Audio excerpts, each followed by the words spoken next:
안녕하세요. 저는 행복하게 인생에 만족하며 살고 있지만 그 이면에는 쉽지 않았던 시간이 있었습니다. 살면서 고비를 넘기고 나면 인생이 단단해지는 순간이 있잖아요.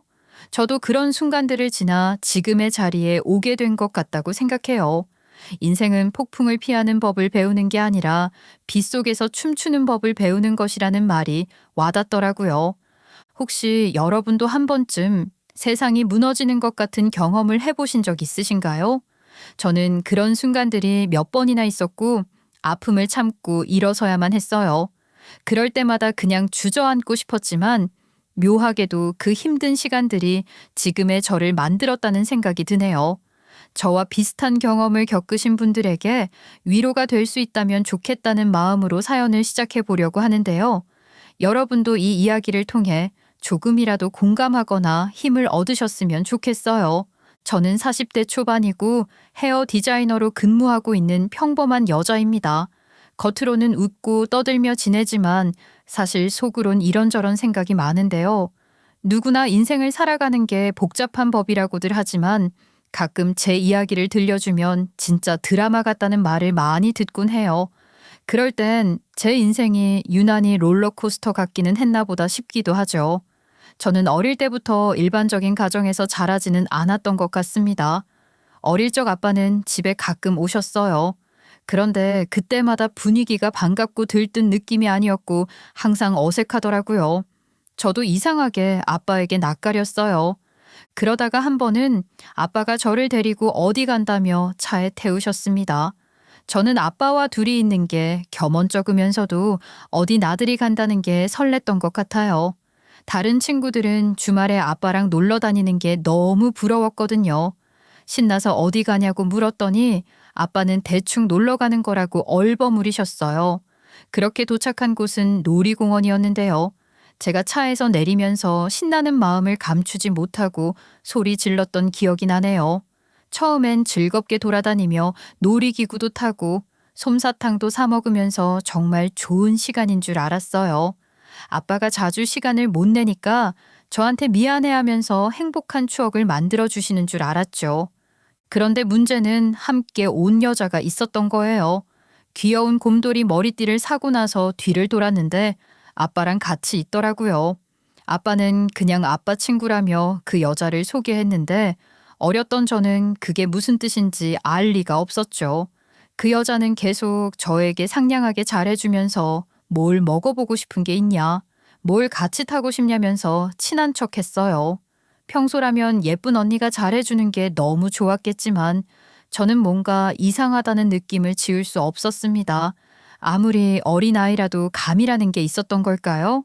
그리고 그 여자는 아빠가 잠깐 화장실에 갔을 때 저를 붙잡고 조용히 엄마라고 한번 불러볼 수 있겠냐고 하더라고요. 이렇게 예쁜 언니랑 같이 살면 어떻겠냐고 물어봤어요. 저는 당황스러우면서도 우리 엄마를 두고 이 언니랑 살기는 싫더라고요. 그래서 엄마한테 가고 싶다고 집에 가자고 했습니다. 하지만 그 여자는 제 팔뚝을 강하게 붙들고 아빠가 원한다고 말하며 저를 설득하려 하더군요. 어렸던 저는 왜 그래야 하는지 이해가 안 갔지만 그 상황이 묘하게 불편하고 이상한 느낌만은 분명하게 들었어요. 결국 저는 고개를 저으며 못하겠다고 했고 그 여자는 다소 민망스러운 얼굴로 뒤돌아섰습니다. 그 순간은 지금까지도 생생히 기억이 나서 가끔씩은 꿈에도 나오곤 하죠. 그날 집에 돌아오고 나서야 그 여자가 아빠의 친구가 아니었다는 걸 알게 됐어요. 엄마가 몰래 부엌에 서서 한숨을 쉬며 눈물을 훔치는 모습을 봤거든요. 아빠는 저한테 동전을 쥐어주며 슈퍼에 다녀오라고 하셨고 엄마와 한참 동안 방 안에서 이야기를 나누셨어요. 저는 무거운 분위기가 눈치 보여서 슈퍼에 가는 척하고 신발장 앞에 서 있었죠. 그런데 처음엔 그냥 대화인 줄 알았는데 방에서 들리는 목소리가 점점 높아지더라고요. 당신 이번엔 누구야? 회사 동료라고 또 거짓말할 생각은 집어쳐? 회사 동료라는 핑계가 벌써 몇 번째인지 세기도 힘드니까. 가정도 있고 애도 있는 사람이 더럽게 놀아놨으면서 애까지 데리고 나가? 그러니까 이혼하자고. 당신이나 나나 이제 우리 사이에 사랑 같은 건 없는데 뭐 하러 버티고 있는 거야? 그냥 각자 마음에 드는 사람이랑 사는 게 낫지 않겠어? 그래서 오늘 한번 만나보게 한 거야. 새로운 가족이 필요할 수도 있으니까. 뭐라고? 당신 나한테서 미희까지 빼앗아 가겠다는 거야? 그동안 가정에 충실하지도 않았으면서 왜 우리 애까지 욕심내는 건데? 그 더러운 년도 잘도 나와서 미희한테 인사했나 보지? 왜? 엄마 노릇 한번 해보고 싶대? 처음 들어보는 엄마의 날카로운 목소리가 들렸어요. 아빠는 더 이상 대꾸 대신 한숨만 내쉴 뿐이었고요. 제가 슈퍼에 다녀온 척하니까 엄마와 아빠는 바로 대화를 멈추셨습니다. 그리고 엄마는 피곤하다며 먼저 주무셨어요. 그리고 아빠는 어쩐지 미안해 보이는 표정으로 저를 데리고 나가 외식을 하자고 했죠. 그때는 그게 아빠가 이혼을 앞두고 저에게 미안해서 사주는 밥이라는 걸 꿈에도 몰랐습니다. 어린 마음에 단순해서 방금 엄마와 아빠가 다퉜는데도 그저 밖에서 외식하는 게 신나 종종 걸음으로 아빠 손을 잡고 나갔던 기억이 나네요. 그리고 얼마 안 가 아빠는 집에서 모든 짐을 빼셨어요. 그리고 집에 찾아오는 일은 다시는 없으셨습니다. 가끔씩 레스토랑에서 같이 밥을 먹을 뿐이었죠. 당시엔 제가 너무 어렸고 아무것도 몰랐으니까 엄마에게 왜 우리는 아빠랑 같이 안 사냐고 물었었어요. 엄마는 늘 웃으면서 그냥 아빠는 따로 사는 걸 더 좋아하신다고 하셨죠. 지금 돌아보면 엄마가 그런 대답을 하시기까지 얼마나 힘들었을지 가늠도 되지 않아요. 엄마 입장에선 아빠가 미웠을 텐데 저를 위해 꾸준히 만나는 자리를 만들어 주셨다는 게 대단하게 느껴질 뿐이죠. 아무리 부부가 갈라섰어도 아이에게 아빠라는 존재는 꼭 필요하다는 생각으로 스스로를 눌렀던 엄마를 떠올리면 가슴이 아려요. 저라면 절대로 그렇게는 못했을 것 같거든요. 그때는 양육비를 꾸준히 받을 수 있게 도움을 요청하고 이런 건 몰랐기 때문에 엄마는 식당에서 일하시느라 항상 바쁘셨어요. 그리고 아빠에게 생활비를 보내달라고 하기는 어려웠던 게 얼마 안 가 새로운 가정을 꾸리셨더라고요. 그러다 보니 저는 집에 혼자 있는 시간이 많아질 수밖에 없었어요. 엄마, 식당 안 가면 안 돼? 나 밤에 혼자 있는 거 너무 무서워. 우리 그냥 같이 집에 있으면 안 될까? 나는 엄마가 돈 안 벌어와도 괜찮은데 나는 그냥 엄마랑 있는 게 더 좋아. 엄마, 식당 가지 말고 나랑 놀자. 미희가 밥 먹으려면 엄마가 식당에 가서 일해야 하는데 미희 옷도 입어야 하고 신발도 신어야 하잖아. 그리고 미희 인형도 갖고 싶다고 하지 않았어? 미희가 하고 싶은 거 엄마가 다 해주려면 식당 가서 일해야 돼. 그거는 그렇지만 혼자 있는 것도 외롭고 어두운 것도 무서워. 엄마가 순간이동해서 내가 외롭고 무서워할 때마다 옆에 나타났으면 좋겠다. 미희야, 이건 엄마가 어릴 때부터 끼고 다녔던 건데 행운을 안겨주는 팔찌야. 어떤 일이 있어도 이겨낼 수 있게 도와주는 거지. 엄마가 항상 우리 딸 지켜줄 거니까 걱정하지 마.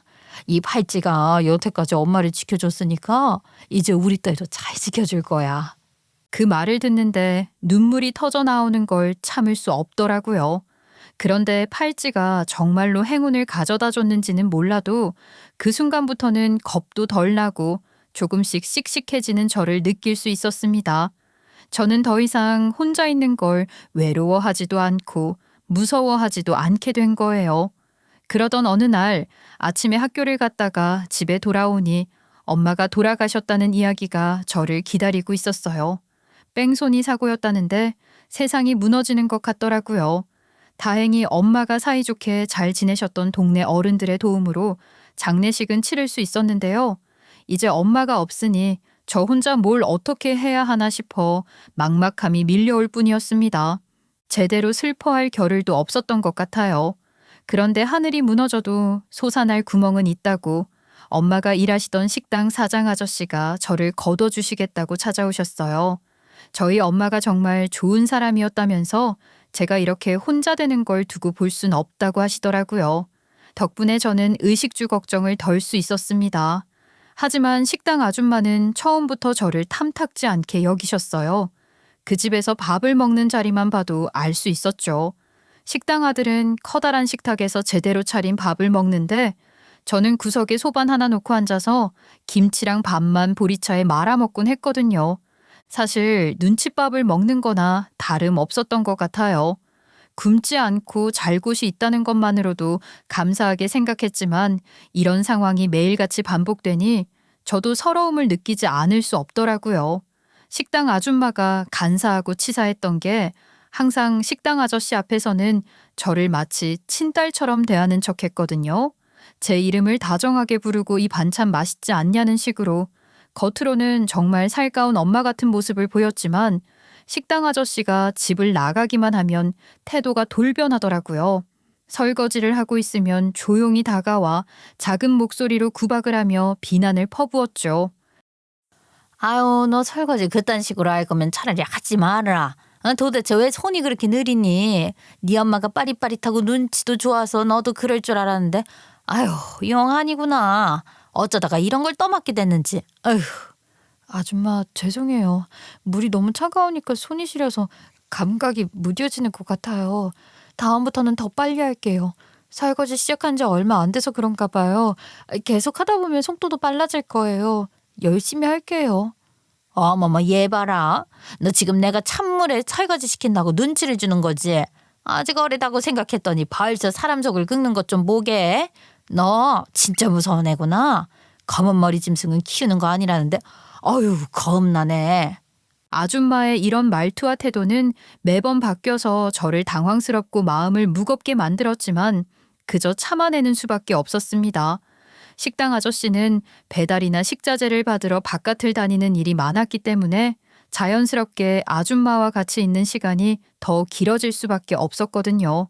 그럴 때마다 아줌마는 저를 마치 하인 부리듯이 다루며 식충이라고 부르기도 하고 집안일을 다 떠맡기고는 혼자 소파에 누워 TV를 보며 시간을 보내곤 했어요. 그러다가 한 번은 온종일 지친 몸과 마음을 달랠 길이 없어 방으로 들어와 엄마가 남긴 유일한 유품인 팔찌를 손에 쥐고 있었는데요. 그렇게 팔찌를 매만지니까 저를 지켜주겠다고 했던 엄마가 너무 그립고 서러운 마음에 눈물을 참지 못하겠더라고요. 그래서 숨죽여 흐느끼고 있었는데 방문이 살짝 열려 있었나 봐요. 문틈 사이로 식당 아들과 눈이 마주친 거예요. 저는 놀라서 몸을 움츠렸고 눈물이 쏙 들어가는 기분이었죠. 식당 아들이 제가 울고 있다고 고자질해버릴까봐 무서웠거든요. 그런데 식당 아들은 아무 말 없이 한참 저를 바라보다가 조용히 문을 닫아주고 가버리더라고요.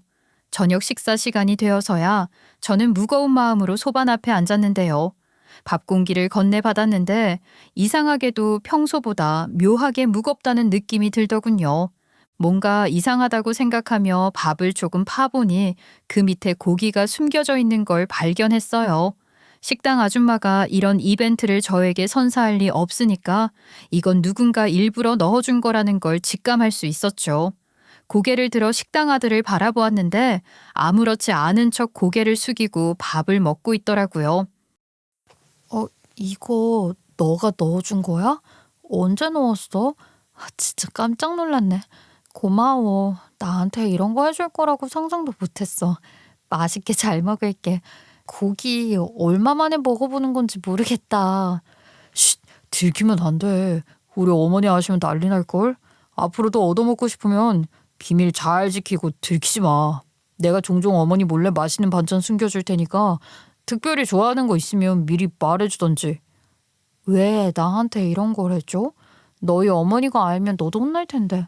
만약에 들키면 내가 협박해서 어쩔 수 없었다고 해. 그러면 너는 안 혼날 수 있을걸?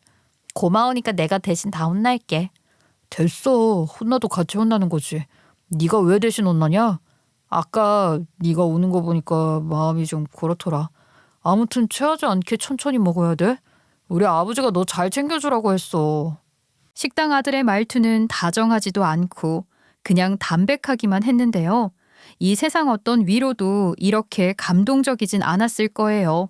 저는 눈물이 다시 차오르는 걸 참을 수 없었거든요. 아무도 모르게 밥 속에 고기를 숨겨주며 저를 위로하려던 행동이 제게는 너무 큰 울림으로 다가왔던 겁니다. 그날 이후로 저는 식당 아들과 조금씩 가까워지기 시작했어요. 계속해서 밥 속에 몰래 맛있는 반찬을 숨겨주거나 제 방을 살짝 열고 과자를 던져주며 우리 어머니한테 들키지 말라고 장난치곤 했죠. 이런 사소한 배려들이 당시 저에겐 엄청난 힘이 되어 주었고 서서히 저는 식당 아들과 더 많은 대화를 나누며 마음까지 주고 받을 수 있게 된 거예요. 시간이 지나고 둘 다 몸이 커지고 성숙해지면서 더 특별한 감정으로 변해가고 있다는 걸 깨닫게 되었죠. 저는 고등학교 시절 객관적으로 공부를 잘했습니다. 솔직히 말하자면 그 당시에 과외를 받던 남자친구보다 제가 더 성적이 잘 나왔어요. 항상 반에서 상위권에 있었고 선생님들도 저를 칭찬하느라 바빴죠. 하지만 현실에서 아무리 성적이 좋아도 대학에 가려면 돈이 필요하다는 사실은 변하지 않더라고요. 저는 대학 등록금을 지원해 줄 사람이 아무도 없었기 때문에 결국 대학을 포기해야 했어요. 처음엔 많이 억울하고 속상했지만 이내 마음을 다잡았죠. 이왕 이렇게 된 거 식당에서 일도 배우면서 새로운 길을 찾아보는 게 낫겠다고요. 공장에 다닐 수도 있고 바깥 일자리를 구할 수도 있었을 텐데 왜 식당에 머무르려고 했는지 궁금하실 분들도 있을 텐데요. 저랑 남자친구의 나이를 생각하면 남들은 대수롭지 않은 풋사랑 정도로 여길 수도 있었겠지만 당시에 저희는 달랐어요. 단순히 사귀는 걸 넘어서 결혼까지 진지하게 약속했고 나중에 둘이 우리가 낳을 아이 이름까지 생각해 두었으니까요. 저는 그래서 식당 아줌마와도 언젠가는 고부 사이가 될 거라고 생각하며 어떻게든 잘 지내보려고 부단히 노력했던 거예요. 문제는 식당 아줌마가 그런 저희의 상황을 전혀 알지 못했다는 거였죠. 아줌마는 제가 남자친구와 연인 사이라는 사실을 꿈에도 모르셨고 오히려 그 반대였거든요. 아줌마는 늘 우리 아들은 서울로 대학에 갔으니 여자들이 줄을 설 거라며 자랑을 하셨고 그럴 때마다 저와 은근히 비교를 하곤 하셨어요. 제가 아무리 예전에 성적이 좋았어도 인생의 급이 다르기 때문에 결국 다른 길을 갈 거라는 말을 하실 때마다 속은 부글부글 끓었지만 겉으로는 아무렇지 않은 척 고개만 끄덕였습니다. 그래도 제 나름의 다짐으로 언젠가는 아줌마도 나를 인정하게 될 날이 올 거라는 생각으로 어떻게든 버텼던 거예요. 그리고 그 와중에 남자친구는 항상 저를 다정하게 챙겨줬거든요. 본인 어머니와는 다르게 제가 고생하고 있다는 걸 누구보다 잘 알고 있었고 그럴 때마다 조용히 다가와 제게 힘을 줬어요.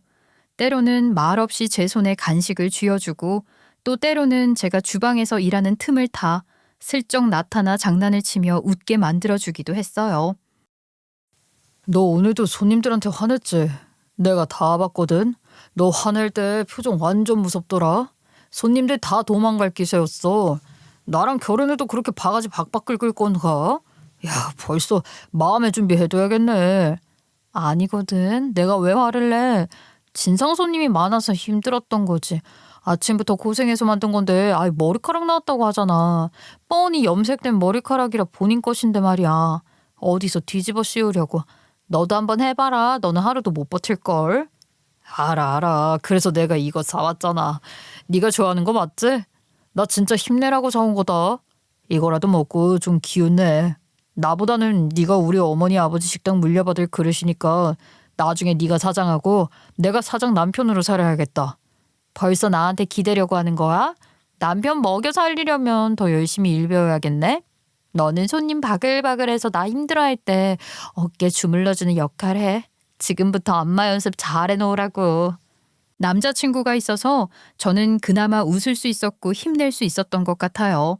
잠깐이라도 시간이 나면 제 얼굴 보러 와주는 사람이었으니까요. 그러다가 남자친구가 장학금을 받아 교환학생으로 선발이 되었는데요. 식당 아줌마는 정말 난리가 났습니다. 아들이 외국까지 가는 인재라면서 어깨에 힘이 들어가고 잔치라도 10기세로 기뻐하시더라고요. 그 분위기가 얼마나 과했냐면 처음 찾아오신 손님들한테도 일부러 자랑하실 정도였어요. 저는 그 모습이 웃기면서도 자식 자랑에 들뜬 모습이 조금은 이해가 되더군요. 그런데 그 기쁨은 오래가지 못했어요. 남자친구가 저랑 결혼하겠다고 선언했거든요. 저랑도 의논하지 않고 던진 폭탄 선언이라 당황스러웠어요. 그 말이 떨어지자마자 식당 아줌마의 표정은 한순간에 굳어졌고 저는 말 그대로 얼어붙고 말았죠. 남자친구는 멀리 가 있는 동안 제가 혹시라도 한눈 팔까봐 미리 확실히 못 박아두려는 속셈이었던 거예요. 하지만 식당 아줌마는 기절초풍한 얼굴로 뒷목을 잡고 고함을 치시더니 소금을 뿌리고 찬물을 끼얹으며 집안이 떠나가도록 난리를 치셨습니다. 네가 미쳤구나. 어? 네가 얼마나 잘났다고 우리 아들이랑 결혼을 하겠다고 꼬신 거야. 너 우리 아들한테 뭔 짓 했어? 어? 서울 가서 세련된 여자애들 훨씬 많이 봤을 텐데 니까 것한테 눈이 돌아간 게 이게 말이 되냐고. 어머니, 진정 좀 하세요. 저희는 이미 오래전부터 사귀고 있었고요. 굳이 따지자면 제가 먼저 말 걸었고 좋아했어요. 결혼도 약속한 사이고 어머니가 반대하셔도 제 결심 변하지 않아요. 그리고 오늘 말씀드리려고 한 건 미희도 몰랐다고요. 아유 이거사 너 제발 정신 차려봐라. 네가 얼마나 잘났는데 왜 저런 애랑 결혼을 하려고 들어? 앞날 망칠 일 있어? 그러니까 제발 이 엄마 생각해서라도 다시 생각해봐. 내가 저런 거 며느리 삼으려고 널 열심히 키웠는 줄 알아? 아유 아무리 생각해도 저게 너한테 뭔 짓을 한 게 분명해. 진짜 왜 그런지 모르겠네. 그만 좀 해. 애들 잡겠어. 당신이 좀만 관심 갖고 지켜봤으면 둘이 서로 좋아하는 건 진작 눈치챘을 거야. 그리고 미희도 우리 집에 오래 산 만큼 믿음직스러운 아이잖아. 나는 둘이 교제하는 거 긍정적이야. 식당 아저씨가 큰 한숨을 내쉬면서 식당 아줌마를 움켜잡고 그만하라고 호통치셨습니다.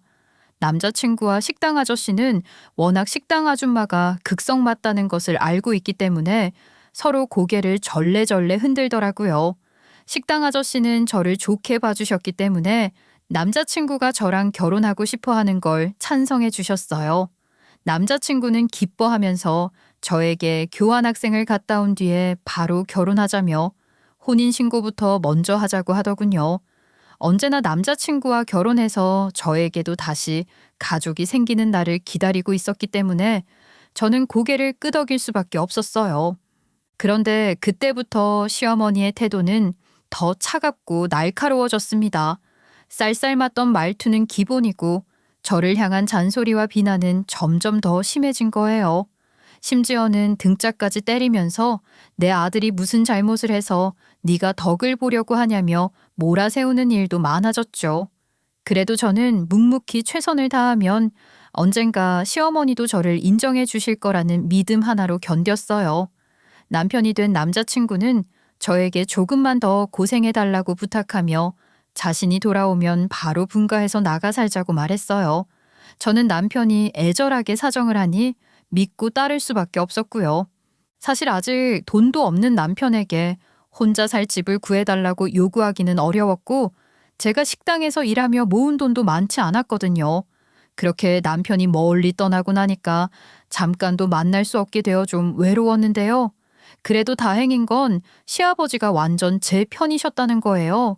시어머니의 핀잔이야 이제 익숙하니 한 귀로 듣고 한 귀로 흘리면 그만이라고 생각했거든요. 그런데 그 평온함이 오래가진 않았습니다. 남자친구가 교환학생으로 떠난 지 4개월쯤 됐을 때 시아버지가 갑작스럽게 뇌졸중으로 쓰러지신 거예요. 병원에서는 한쪽 마비 판정을 내렸고 결국 시아버지는 집으로 돌아오셨지만 이미 모든 집안의 주도권은 시어머니에게 넘어간 상태였어요. 시아버지는 예전처럼 저를 챙겨줄 힘이 없으셨고 저는 점점 설 자리를 잃어가는 느낌이 들더군요. 그 와중에 남편과의 연락도 뜸해지기 시작했어요. 애초에 시차가 맞지 않아서 전화 약속을 잡으면 공부하는 남편을 위해 제가 밤까지 기다리곤 했는데요. 이때 전화하자고 약속을 잡아서 밤새 기다려도 남편은 까먹었다며 연락 없이 약속을 어기는 일이 잦아진 거예요. 그럴 때마다 저는 속상해서 눈물이 날 것 같았지만 어떻게 할 수 없었어요. 제가 생전 가본 적 없는 외국에서 고생하며 공부하고 있다 하니 전화 한 번 안 받았다고 나무랄 수는 없었거든요. 아버님이 편찮으시다 보니까 아무도 도와줄 사람이 없고 내가 시댁에서 너무 힘들어. 당신도 없고 그냥 외롭게 버티고 있어. 어머님은 날이 갈수록 짜증이 많아지시고 오죽하면 식당에서 손님들이 나한테 괜찮냐고 먼저 걱정해 주실 정도야. 어머니가 그럴 수도 있지 않냐? 당신도 조금 이해해줘. 우리 어머니 입장에서도 아버지가 한쪽 마비 온 상황이니까 모든 걸 책임지셔야 하잖아. 게다가 의지할 아들도 없으니 얼마나 고생스러우시겠어. 나도 최대한 이해해보려고는 하지만 당신이랑 결혼하고 나서 이 등짝이 남아나질 않는단 말이야. 내가 꼭 당신의 발목이라도 잡은 사람인 것처럼 말씀하셔. 그런 와중에 당신이랑도 통화가 어려우니까 나는 고립되는 기분이 들고. 미안한데 나 지금 바쁘거든. 약속 어기는 건 내가 잘못한 거지만 내가 지금 여기 놀러 나온 것도 아니고 공부하러 온 거잖아. 어쩔 수 없는 거라고 이해 좀 해주라. 내가 그래도 혼인신고까지 했는데 뭐 책임도 안 지겠어? 남편은 항상 귀찮아하면서 제대로 대화를 마무리 짓지 않고 끊어버렸습니다. 제가 시어머니 때문에 생기는 고충에 대해 조심스럽게 얘기해도 그저 피곤한 말투로 적당히 넘기려 했고요. 그리고 전화를 걸어도 안 받는 날이 훨씬 많아졌죠. 제가 시어머니에게 조심스럽게 연락되냐고 여쭤보면 돌아오는 건 조롱밖에 없었어요. 코웃음을 치면서 다가와서는 아직도 연락이 오길 기다리고 있는 거냐며 진짜 버려졌다는 걸 모르겠냐고 사랑이 영원할 거라고 믿은 거냐고 비꼬는 말을 아무렇지도 않게 하셨어요. 그리고 저에게 남편이 귀국하고 나면 남은 건 이혼뿐이라고 하셨죠. 그런 상황 속에서 시아버지는 저를 볼 때마다 미안하다는 말을 자주 하셨어요. 본인이 힘이 있었더라면 저를 좀 더 지켜줬을 거라며 한숨을 쉬셨죠. 하지만 그 순간조차도 시어머니는 더 의기양양한 태도로 마치 악당을 이겨냈다는 듯한 표정으로 저를 쳐다보시더라고요. 그때마다 저는 스스로 얼마나 초라해지고 있는지 절절하게 느낄 수밖에 없었어요. 그러던 어느 날 저는 평소처럼 바쁘게 일을 하고 있었는데요. 동네에서 중매로 유명한 여사님 한 분이 식당에 오셔서 시어머니를 찾으시더라고요. 중매로 이름 날리시는 분이 저희 시어머니랑 이야기를 나누고 계시니까 내용이 궁금해서 주변을 얼쩡거렸거든요. 그런데 저희 남편이 외국에 나가 있는 동안 딸 가진 집들이 슬쩍 눈독을 들이고 있다느니 외국에서 자리까지 잡는다면 완벽한 조건이라는 둥 이런저런 이야기를 쉴 새 없이 늘어놓고 있었습니다. 저는 이미 혼인신고도 마친 상태라 그 말을 듣고 있자니 답답해서 한마디라도 하려고 입을 열었지만 시어머니가 갑자기 나물이나 제대로 다듬으라고 고함을 치시는 바람에 말조차 꺼내지 못했어요. 저는 주방 안쪽에 들어가서 나물을 다듬으면서도 기분이 몹시 찝찝하더라고요. 그런데 여사님과 한창 떠들고 온 시어머니가 기분 좋게 주방으로 들어오셨습니다. 그런데 저와 눈이 마주치자마자 표정이 굳어버리시더군요. 야야, 너는 눈치가 있으면 저 여사님이 우리 식당까지 왜 행차하셨는지 모르겠냐?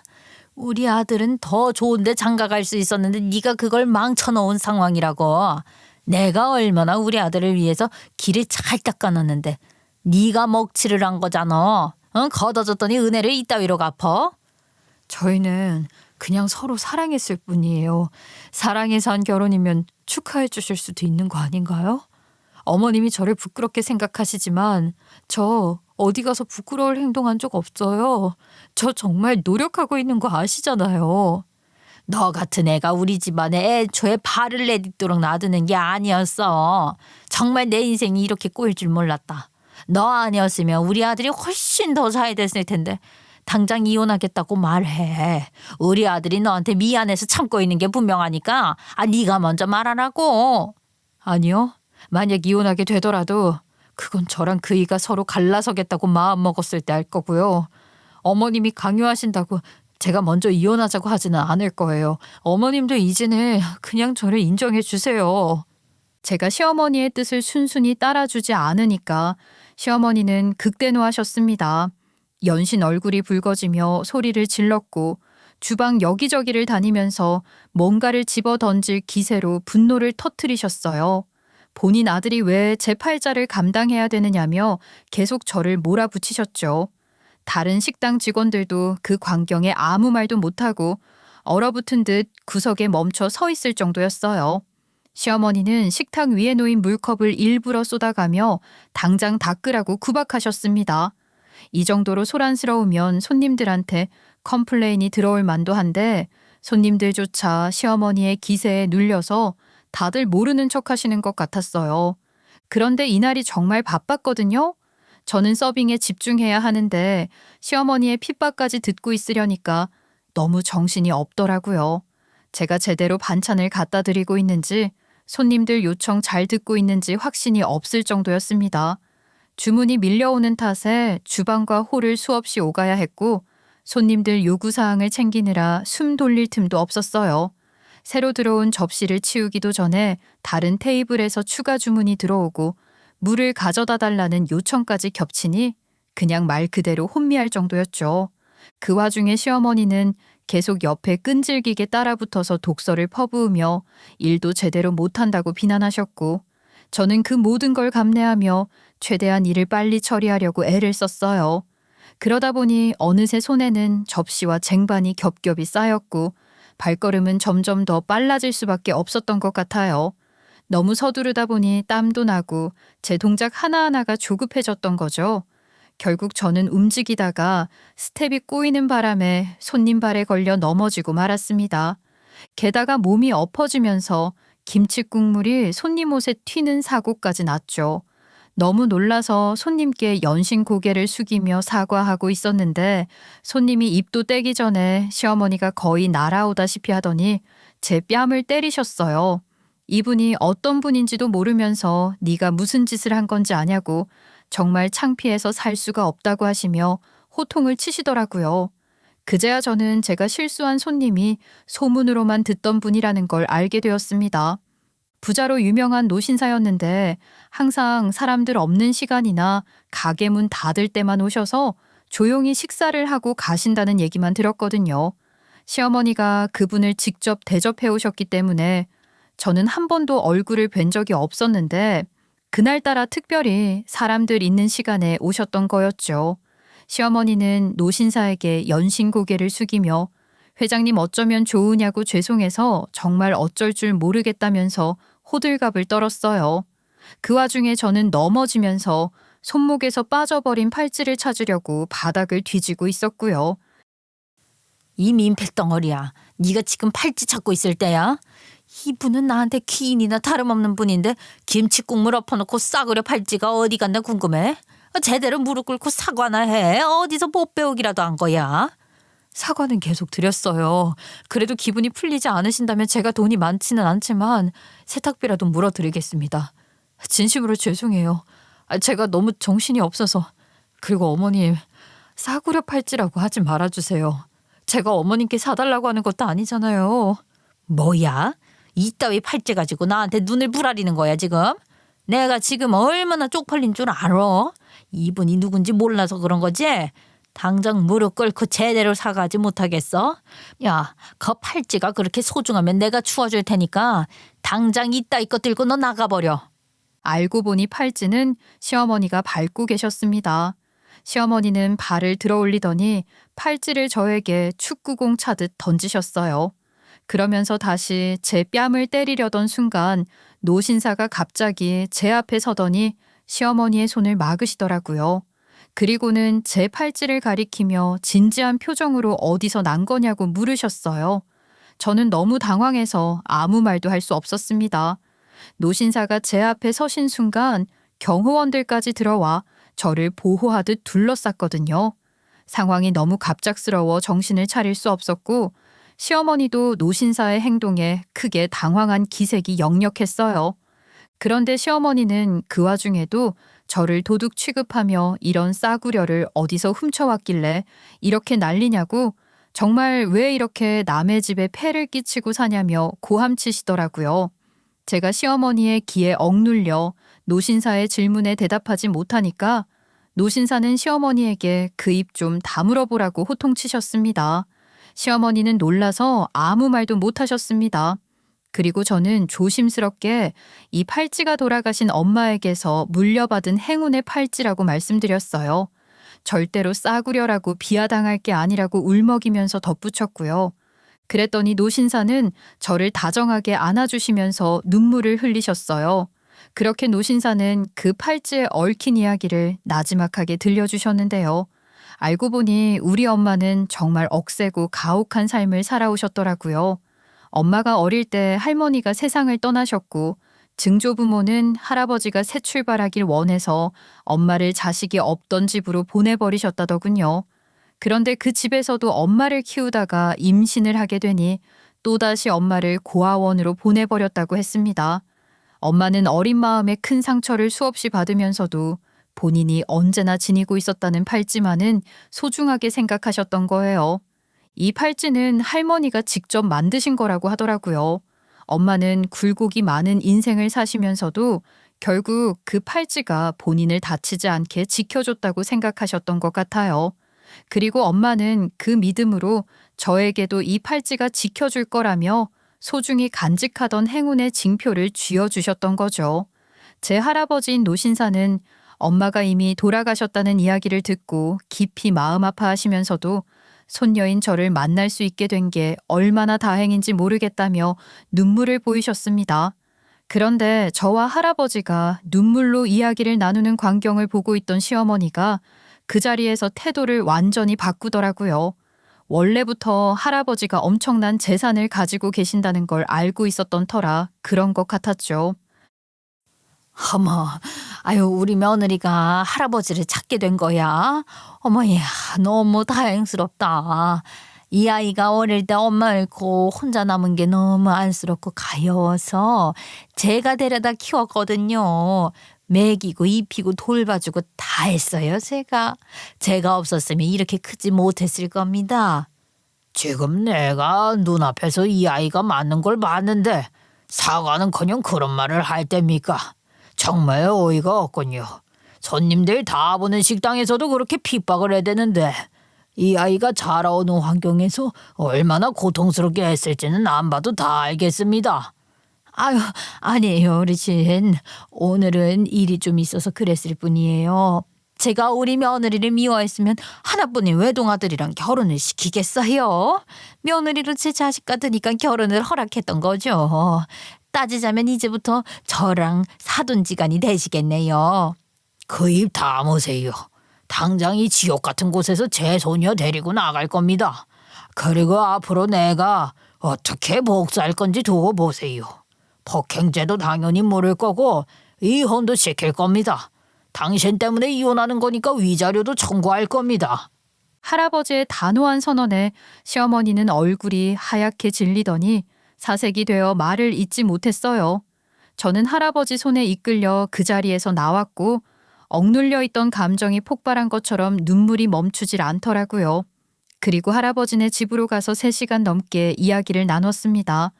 제가 어떻게 살아왔는지, 시어머니에게 당했던 일들, 남편과 시아버지는 그래도 저랑 잘 지낸 사람이라는 얘기까지 모두 털어놨죠. 할아버지는 제 이야기를 들으며 너무 고생이 많았다면서 몇 번이나 눈물을 흘리셨고 제 손을 꼭 잡고 괜찮다고 이제는 모든 걸 잊고 새로운 시작을 하자고 다독여 주시더라고요. 할아버지께서는 조부모님이 중매를 서서 재혼하셨다고 했고 두 분 사이에는 아들도 한 분 계셨는데 결혼은 하지 않으셨다고 했어요. 그러면서 저에게 삼촌이라고 불러도 된다면서 씩 웃어주시는데 얼마나 감사했는지 몰라요. 할머니랑 삼촌은 갑작스럽게 나타난 손녀의 존재를 조금도 반대하지 않으셨습니다. 알고 보니 할아버지가 평생을 살아오시면서 술만 드시면 조용해지면서 서랍 속에서 아기 사진을 한 장 꺼내보곤 하셨대요. 우리 엄마 사진이었겠죠. 할아버지가 그동안 가정에 충실하시기 위해 평소에는 티내지 않고 참으셨다는 걸 알아서 할머니랑 삼촌도 저를 기쁘게 맞아주신 거였어요. 할머니는 삼촌을 타박하시면서 얘가 결혼을 안 해서 손자 손녀가 없었는데 이제 생겨서 정말 좋다며 인자하게 웃어주셨습니다. 그 순간 그동안의 고생이 모두 보답받는 기분이었어요. 가족으로 인정받고 따뜻한 품 안에서 새로운 시작을 할 수 있다는 생각이 저를 한없이 위로해주는 것 같았죠. 한참 감격스러운 이야기를 나누고 할아버지는 진지하게 그 집안에서 빠져나올 수 있도록 도움을 주겠다고 하셨는데요. 저는 남편과 이혼을 하는 게 맞는지 솔직히 고민스러웠어요. 비록 지금은 멀리 있으면서 소홀해졌지만 분명 같이 있을 때는 다정하고 잘해줬으니까요. 하지만 이혼을 결심하게 된 결정적인 사건이 터지고 말았습니다. 안 그래도 남편이 왜 연락이 없는 건지 의아했거든요. 제 의문을 들은 할아버지가 직접 남편에 대해 뒷조사를 하신 거예요. 그리고 밝혀진 사실은 정말 충격적이었어요. 남편은 외국에서 파티와 유흥에 빠져 살다가 정확한 이름은 몰라도 손대면 안 되는 물질까지 건드렸고 그 일로 인해 추방당해 개폐인이 되어서 한국으로 돌아왔다고 하더라고요. 그런데도 자존심 때문인지 저에게는 아무 말도 하지 않고 후배 집에 몰래 숨어 살고 있었던 거죠. 이 모든 일이 1년도 안 되는 짧은 기간 동안 벌어진 일이었다고 했습니다. 할아버지는 단호하게 이런 놈하고 부부의 연을 이어가지 않는 게 좋겠다고 조언해 주셨고 저도 할아버지의 도움을 받아 이혼하기로 결심했어요. 그러고 나서 시어머니도 본인이 그렇게 자랑하던 아들이 피폐해져 돌아온 걸 알고 뒤집어졌다고 하더라고요. 이제는 저를 붙잡기 위해 노력하던데요. 저한테 무릎이라도 꿇을 기세였습니다. 아유, 우리 아들 불쌍하지도 않냐. 너는 이제 할아버지 만나서 여유롭게 떵떵거리며 살 수 있잖아. 우리 애가 가장 노릇 안 해도 되는 건데 꼭 이혼해야겠어. 둘이 공기 좋은 곳 가서 평화롭고 행복하게 살면 되는 거 아니겠어? 제가 어머님께 쪽팔리고 먹칠한 존재라고 하셨잖아요. 그렇게 입이 닳도록 칭찬하시던 아드님 끌어안고 잘 살아보세요. 저는 이제 진정 저를 가족으로 대해주시는 분들 만나서 마음 놓고 살 거예요. 어머님과 엮이는 것 자체가 끔찍하니까요. 여사님께 중매라도 좀 서달라고 해보시지 그래요? 예, 내가 잘못했다. 무릎 꿇으라고 하면 꿇을게. 용서해줘라. 너라도 곁에 있어야 우리 아들이 살아갈 힘을 다시 얻을 수 있어. 네가 지금 이혼하면 이 집안은 끝장이야. 내가 식당 너한테 물려줄게. 어? 우리 아들이랑 오순도순 식당 운영하면서 살아라. 양심도 없는 여편애 같으니라고? 네가 그렇게 아들을 끼고 돌다가 망친 거잖아. 이제라도 정신 차리고 저 아이 보내줘. 미희한테 무슨 염치를 더 붙여보려고 해. 미희야, 얼른 이혼하고 도망가라. 시어머니의 올가미 같은 태도에 질리셨는지 시아버지가 갑자기 일어나셨고 시어머니에게 물건을 던지며 소리를 지르셨습니다. 시아버지의 그 말에 저는 마음을 굳히게 되었고 결국 이혼을 더 강하게 밀어붙이기로 결심했어요. 하지만 이혼 서류를 정리하는 와중에도 또 열받는 일이 생겼는데요. 시어머니가 우리 할아버지를 찾아가서 저 아이 키워준 값은 좀 줘야 하지 않겠냐고 했다는 거예요. 그 말을 들은 할아버지는 가만히 계시지 않고 단호하게 지금 협박하는 거냐면서 협박죄가 뭔지 아냐고 가중처벌 한번 받아보겠냐면서 대처하셨다고 했죠. 할아버지의 칼 같은 말에 시어머니는 그 자리에서 깨갱하며 아무 말도 못하고 도망치듯 사라졌다고 하더라고요. 할아버지 덕분에 너무 속이 시원하고 든든했어요. 그렇게 할아버지 덕분에 이혼은 깔끔하게 잘 이루어졌고 저는 전 시어머니에게서도 위자료를 받을 수 있었어요. 물론 전 시어머니가 끝까지 돈을 안 주려고 발버둥을 치면서 여러 가지 핑계를 대기도 했지만 할아버지가 법적으로 확실히 대응해 주신 덕분에 결국 그 돈을 잘 받아낼 수 있었습니다. 이혼 후에는 새로운 시작을 하기로 마음먹었는데요. 할아버지의 도움으로 미용을 배우기 시작했어요. 그전까지는 제 손재주를 특별하다고 생각해 본 적이 없었거든요. 하지만 배우면 배울수록 흥미가 생기고 제가 잘 할 수 있는 분야라는 걸 깨닫게 됐어요. 지금은 헤어 디자이너로 일하면서 나름 만족스러운 삶을 살고 있죠. 손님들이 제가 만들어드린 헤어를 보며 마음에 들어하시고 웃어주실 때마다 이 일을 선택하길 잘했다는 생각이 들곤 하거든요. 한 번은 단골 손님이 결혼식에 참석해야 한다며 특별히 화려하고 우아한 스타일로 머리를 해달라고 요청하셨는데 제가 완성한 스타일을 보시고 눈시울까지 붉히며 너무 마음에 든다고 하시더라고요. 결혼식이 끝난 후에도 감사 인사를 전하며 사진까지 보내주셨는데 그 모습을 보니 제가 한 일이 단순히 머리를 만지는 걸 넘어 누군가의 특별한 순간에 기쁨을 더해줄 수 있다는 걸 깨달았답니다. 또 다른 날에는 취업 면접을 앞둔 손님이 긴장된 얼굴로 찾아오셨는데 머리를 정리해드리면서 격려의 말을 전해드렸더니 자신감을 되찾으신 모습이었어요. 일주일 뒤에 면접에 합격했다며 밝은 얼굴로 다시 찾아오셨을 때 제 일의 자부심을 다시 한번 느낄 수 있었죠.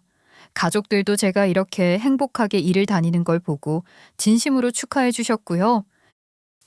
아무래도 우리 손녀가 손으로 예술을 발휘하는 감각이 뛰어난 것 같다.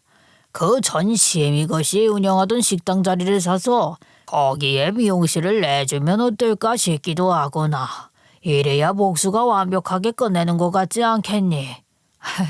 복수요? 할아버지, 그쪽으로 저 머리 두고 자지도 않을 거예요. 그 식당에서 악몽 같은 날들을 보내느라 충분히 고생했잖아요.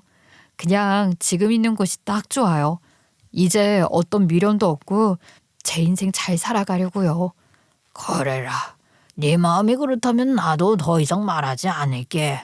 아직 젊은데 네가 상처를 크게 받아서 회복하기 어려울까 봐 걱정이 많았거든. 우리 손녀가 마음도 성숙하고 잘 일어나줘서 너무 고마울 뿐이야. 이제 이 할애비만 믿고 의지하거라. 이렇게 할아버지와 대화를 나누며 우스갯소리를 하던 그날도 여전히 기억에 생생하게 떠오르네요. 할아버지는 복수라는 단어로 저를 웃게 하셨지만 그 속에는 저를 걱정하고 응원해 주시는 마음이 절절하게 느껴져서 가슴이 따뜻해지더라고요. 그렇게 요즘은 할아버지와 휴무일마다 시간을 함께 보내고 있습니다.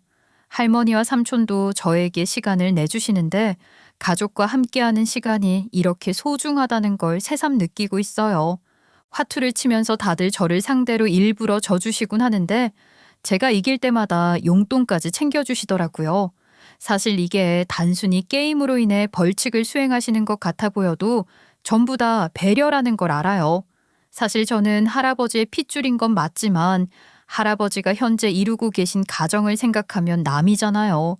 그래서 저는 오랫동안 빈자리였던 가족이 생긴 것만으로 충분해서 멀어지고 싶지 않았기 때문에 갈등의 요소가 될 수 있는 유산 얘기는 최대한 피하고 싶었거든요. 그런데 이런 제 마음을 먼저 알아차리셔서 화투를 핑계로 용돈을 듬뿍 주시는 것 같았어요. 이런 배려를 느끼는 순간마다 정말 가족이 생겼다는 게 실감나고 마음의 온기가 채워지는 느낌이라 너무 행복해요. 그러던 어느 날 할머니가 조심스럽게 제게 말씀하셨어요. 예, 너 아직 젊은데 새 출발해도 되는 거 알지? 재혼하게 되면 집이나 혼수 같은 건 걱정하지 말아라. 내가 설마 손녀라고 부르면서 너를 모른 척 하겠니? 우리가 다 책임질 테니까 이것저것 재지 말고 마음 가는 대로 잘 결정하렴. 아유, 할머니 정말 감사해요. 저를 이렇게 진심으로 아껴주시는 애정이 느껴져서 감동이에요. 사실 저는 가족이라는 게 다시 생겼다는 것만으로도 이미 너무 행복했거든요. 그런데 할머니가 이렇게까지 신경 써주시니 더 마음이 따뜻해지는 것 같아요. 미니가 이렇게 밝고 씩씩하게 살아가 주는 게 우리 가족 모두에겐 제일 큰 힘이고 기쁨이란다. 그리고 혹시라도 필요한 게 있으면 주저 말고 말해. 네가 우리 가족이 된 이상 널 무슨 일이 있어도 끝까지 지킬 테니까. 할아버지뿐만 아니라 할머니랑 삼촌 모두 마찬가지라는 거 잊지 말거라. 할머니가 말씀하시면서 제 손을 꼭 잡아주시는데 그만 눈물이 날 뻔했어요. 진짜 손녀처럼 저를 대해주시는 마음이 너무 감사했거든요. 저는 다시 한번 가족의 소중함을 느낄 수 있었던 것 같아요. 저를 받아주신 가족들에게 보답하고 잘해야겠다는 다짐을 했죠. 그 후로 전 남편과 시어머니의 소식을 소문으로 듣게 되었는데요. 전 남편은 치료센터에 입퇴원을 반복하고 있다고 하고 전 시어머니는 식당 문을 닫고 아들이 벌인 일들을 수습하느라 동분서주하고 있다고 하더군요. 그 얘기를 듣는데 그동안의 답답함이 모두 날아가는 것처럼 속이 너무 시원했어요. 마치 차가운 음료를 마시는 기분이었다고 할까요? 지금의 제 일상에는 가족과 함께 웃고 떠드는 시간의 비중이 크고 자연스럽게 자리 잡았어요. 그리고 하고 싶은 일을 하면서 살아갈 수 있다는 게 정말 감사하답니다. 앞으로도 이 행복을 오래도록 지키며 살아가고 싶어요. 누군가 제 이야기에 공감해주고 한 번쯤 생각해 볼 만한 시간을 가져주셨다면 저로서는 더할 나위 없이 기쁠 것 같아요. 이런 기회가 자주 있지는 않겠지만 다음에 또 제 이야기를 나눌 수 있다면 좋겠네요. 모두가 자신의 인생을 힘차게 살아가는데 작은 응원이 되었기를 바랄게요. 끝까지 제 이야기를 들어주셔서 고맙습니다.